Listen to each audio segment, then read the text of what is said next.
지난해 1월 환경부가 대통령에게 보고한 주요 업무 추진 계획입니다. 대규모 댐 건설과 관련한 내용은 들어있지 않았습니다. 환경부는 과학과 실용 중심으로 물관리 패러다임을 전환하여 홍수 방어 목표를 높이고 인공지능을 활용하여 더욱 꼼꼼한 예보 체계를 마련하기로 했습니다. 다음 달 발표된 물관리 분야 10대 과제. 서울 강남역과 광화문 일대의 대심도 빗물 터널을 구축하는 내용이 줄을 이뤘습니다. 그런데 지난해 5월 윤석열 대통령이 탈원전 등 이념적 환경정책에 매몰돼 새로운 국정기조에 맞추지 않고 애매한 자세를 취한다면 과감하게 인사조치하라는 발언을 한 뒤 기류변화가 감지됩니다. 2달 뒤 한 전 장관은 인사쇄신을 이유로 물관리 업무를 총괄하는 물관리정책실장을 비롯해 환경부 1급 공무원 3명 전원에게 사표를 받았습니다. 오송지하차도 참사가 발생하고 사흘 뒤에 열린 국무회의. 윤 대통령은 이번엔 물관리 업무를 제대로 못하면 국토부로 다시 넘기라고 환경부 장관을 질책했습니다. 때마침 감사원은 문재인 정부 때 환경부에서 결정한 금강 영산강보 해체 결정이 위법했다는 감사 결과를 내놨습니다.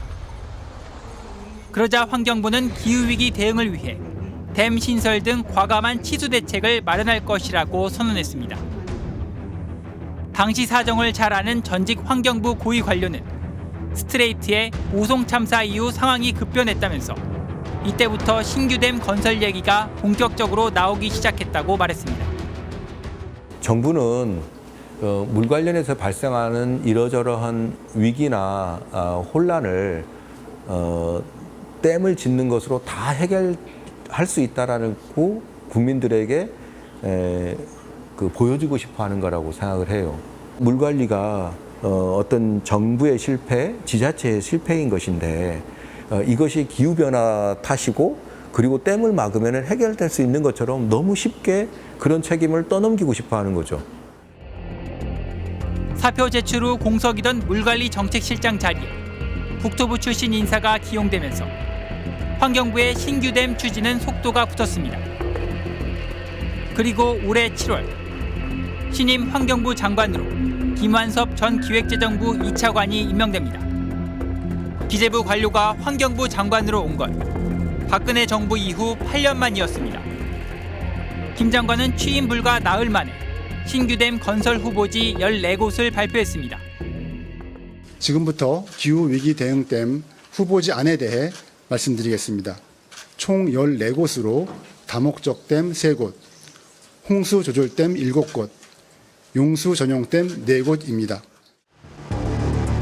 정부가 무더기 댐 건설에 나선 건 23년 만에 처음입니다.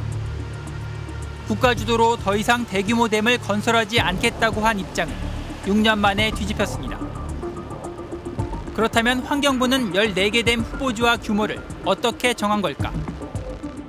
지난해 9월 환경부는 간담회를 열고 전문가 의견을 반영해 댐 건설을 추진하겠다고 밝힌 바 있습니다. 참석한 전문가들에게 물어봤습니다.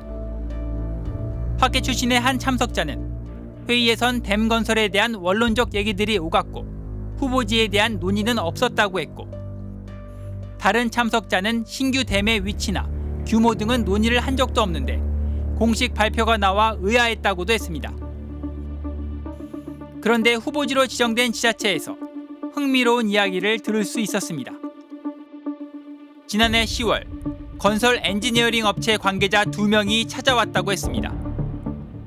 작년 10월에 저희 군에 있는 하천 기본 계획하고 하천 정비 계획 자료 그거 수집하러 왔었어요. 그 당시에는 댐 얘기가 없었죠.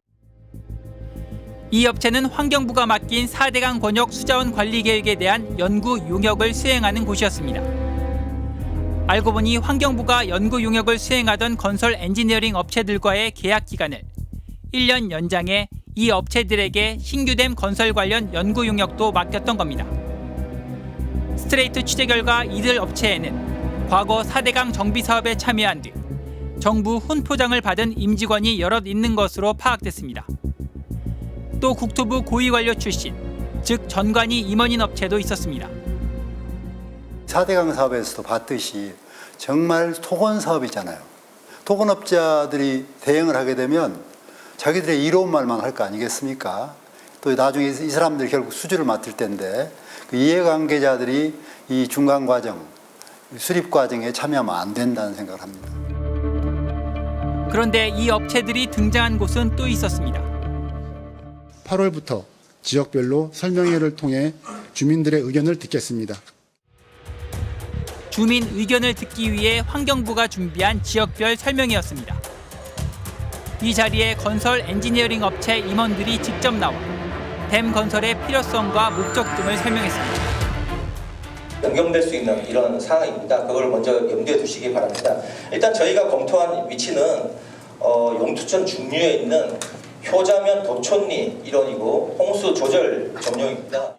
용수댐 건설에 따른 신규 규제 사항은 발생하지 않고 또한 그 오른쪽 그 사진 보시면 그 상기천 유역이 좌우 지대가 높기 때문에 지형적인 측면에서는 댐 건설에 적합한 지형입니다. 결국은 지금 환경부가 최소한의 절차나 최소한의 형식조차도 갖추지 못한 상태에서 갯댐을 개발하자고 하는 업자들을 불러서 그 일을 시키고 그들의 주장을 그대로 발표하고 있는 거고.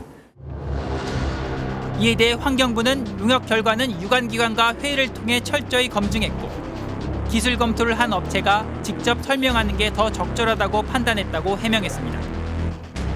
다만 검증을 한 공식적인 회의 기록은 남아있지 않다고 덧붙였습니다.